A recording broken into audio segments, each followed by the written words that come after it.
नमस्कार, मैं हूँ जयराज इंद्र। आप लोगों के बीच एक कहानी ईश्वर कहाँ है इसको पढ़ने जा रहा हूँ।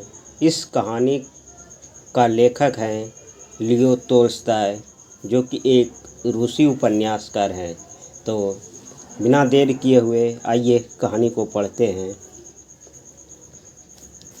समुद्री तट पर एक कॉफ़ी हाउस था, जिसमें देसी और विदेशी यात्री और मल्लाह आराम के लिए रुकते थे और जलपान करने के बाद रवाना हो जाते थे। एक बार पारसी धर्म का एक धर्मोपदेशक इस कॉफ़ी हाउस में रुका। उसके साथ एक अफ्रीकी गुलाम भी था।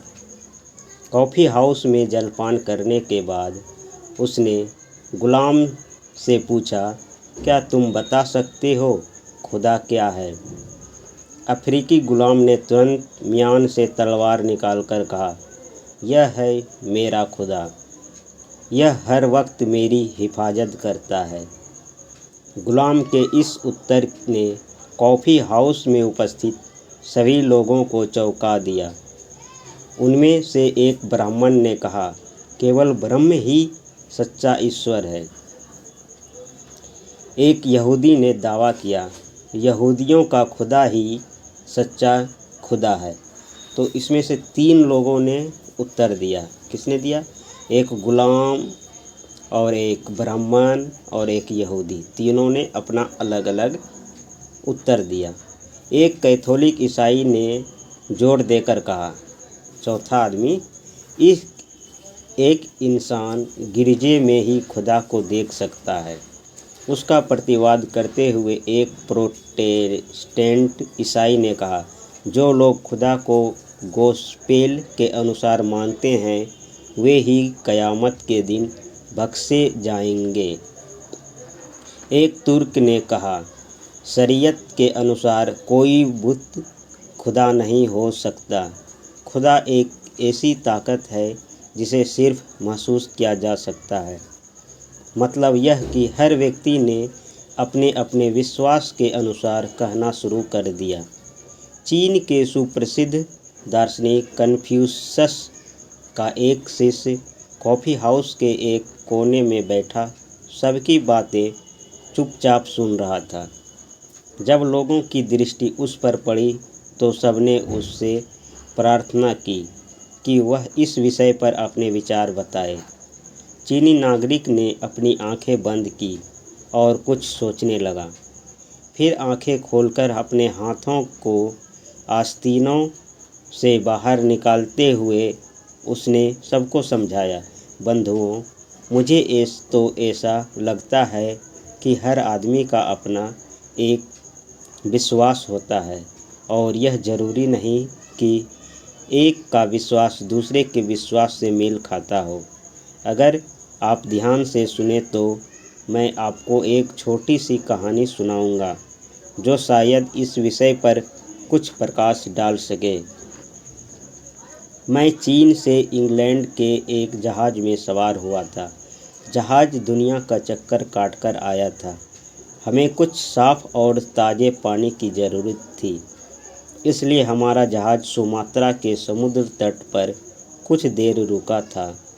कुछ यात्री जहाज़ से उतरकर समुद्र के किनारे नारियल के पेड़ों के साये में आकर लेट गए। जहाज़ के यात्री एक ही देश के नागरिक नहीं थे, बल्कि विभिन्न देशों से संबंध रखते थे, जिनकी भाषा, धर्म और संस्कृति सब अलग थी। जैसे ही हम नारियल के पेड़ों के नीचे आराम से लेटे, एक अंधा आदमी हमारे पास आया। बाद में हमें मालूम हुआ कि यह आदमी अंधा क्यों हो गया है। दरअसल वह आदमी यह जानना चाहता था कि सूरज की रोशनी क्या है। इसके लिए वह घंटों सूरज की ओर देखता रहा। फलस्वरूप वह अपनी आँखों से हमेशा के लिए हाथ धो बैठा। तब उसने अपने मन में कहा, सूरज की रोशनी कोई द्रव नहीं है, क्योंकि अगर वह द्रव होती तो इसे एक बर्तन से दूसरे बर्तन में उड़ेला जा सकता था। ना ही यह आग है। अगर यह आग होती तो समुद्र के पानी से बुझ जाती। न ही यह कोई ठोस है जिसको छुआ जा सके या किसी बर्तन में बंद किया जा सके। इसलिए यह न द्रव है, न आग है और न ही कोई ठोस है, अर्थात यह कुछ भी नहीं है। उस अंधे आदमी के साथ एक गुलाम भी था, जिसने उसे नारियल के पेड़ों की छाया में बिठाकर एक नारियल तोड़ा, उसके बारीक रेशों की एक बत्ती बनाई और फिर उसे नारियल के तेल में भिगोया। जब वह यह सब कुछ कर रहा था तो अंधे आदमी ने गुलाम से पूछा, तुम यह बताओ कि क्या मेरा यह विश्वास ठीक नहीं है कि सूरज कोई चीज़ नहीं है? क्या तुम नहीं देखते कि यहाँ कितना अंधेरा है? फिर भी लोग कहते हैं कि सूरज नाम की कोई चीज़ इस दुनिया में है। अगर सूरज कोई चीज़ है तो वह क्या है? गुलाम अंधे आदमी को अपने झोपड़े में ले गया और उसको अपनी टूटी हुई चारपाई पर बिठाते हुए कहा, मैं यह तो नहीं जानता कि सूरज क्या है और इस पर विचार करना मेरा काम नहीं है। मैं तो केवल इतना जानता हूँ कि रोशनी क्या है। इस झोपड़ी के अंधेरे को ख़त्म करने के लिए मैंने एक दीपक जलाया है, जिसकी सहायता से मैं झोपड़ी में रखी हर चीज़ देख सकता हूँ। यह है मेरा सूरज। एक लंगड़ा आदमी जो छड़ी का सहारा लिए उस झोपड़ी के सामने से गुजर रहा था, उसने गुलाम की बात सुनी तो वह खिलखिला पड़ा। उसकी हंसी की आवाज़ सुनकर वह अंधा आदमी और गुलाम झोपड़ी से बाहर आ गए। तुम भी सारी उम्र अंधे ही रहोगे, लंगड़े आदमी ने अंधे से कहा। तुम इतना भी नहीं जानते कि सूरज क्या है? आओ मैं तुम्हें बताता हूँ कि सूरज क्या है। सूरज एक आग का गोला है जो रोज़ सुबह पहाड़ों से निकलता है और शाम को हमारे द्वीप से मीलों दूर पहाड़ों में छिप जाता है। हम तो हमेशा से यही देखते आए हैं। तुम्हारी आँखें होती तो तुम भी यही देखते। एक नौजवान मछेरा उनके पास आकर बोला, ऐसा लगता है कि तुम कभी अपने द्वीप से बाहर नहीं गए। अगर तुम्हें दूसरे द्वीपों में जाने का अवसर मिला होता, जैसे हमें मछलियाँ पकड़ने के सिलसिले में दूसरे द्वीपों में जाने के अवसर मिलते रहते हैं, तो तुम जानते कि सूरज रोज़ समुद्र से निकलता है और शाम को समुद्र में ही डूब जाता है। जो कुछ मैं कह रहा हूँ बिल्कुल सही है।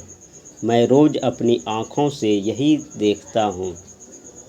एक भारतीय यात्री ने मछेरे की बात को काटते हुए कहा, आश्चर्य है कि आप लोग कैसी बेबुनियाद बातें कर रहे हैं। भला यह कैसे हो सकता है कि आग का गोला समुद्र में डूब जाए और समुद्र का पानी उसे न बुझाए? दरअसल यह आग का गोला नहीं है, यह तो एक देवता है जिनका नाम देवा है। ये रोज़ मेरू के सोने के पहाड़ों में से रथ में सवार होते हैं और रोज़ शाम को टीरू के चांदी के पहाड़ों में छिप जाते हैं।